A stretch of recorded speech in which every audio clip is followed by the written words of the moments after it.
Hi, my name is Jatika Expose Stewart, and I will be reading the story of Angela Merici in Story of the Saints, written by Carrie Wallace and illustrated by Nick Thornborough.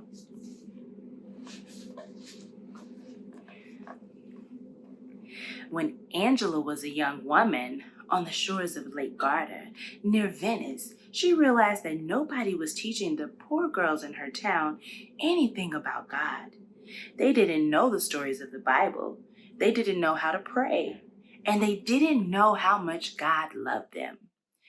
I could teach them, Angela thought to herself. I could even get my friends to help. While she was mulling her idea over, she had a dream of a ladder of light, with women after women climbing it. Around them, angels flew, playing on golden harps. Angela, a voice told her, start a group of women to teach girls. Angela wasn't wealthy or powerful, but she opened up her home and began to teach local girls. And she invited her friends to join her. But always remember, she told her friends, we need to serve the poor more than they need our help. Angela was born a leader, smart and charming. She had a photographic memory and she knew Latin. Soon, she wasn't just teaching girls.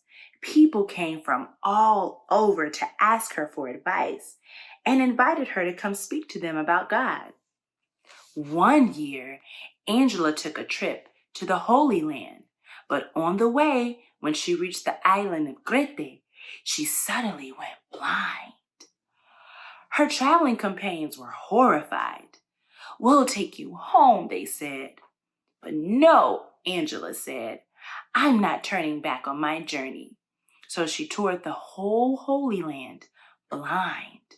And even though she couldn't see, she enjoyed every place they went.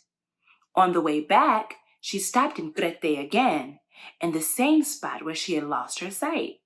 And as she prayed before the same crucifix where she had gone blind, suddenly she could see again. It's God's message to me, Angela said, not to shut my eyes when I see a need or shut my heart if I hear God calling. By now, Angela and her friends had started several schools for girls, and news of their work had traveled so far that even the Pope heard about them. Then Angela had another dream.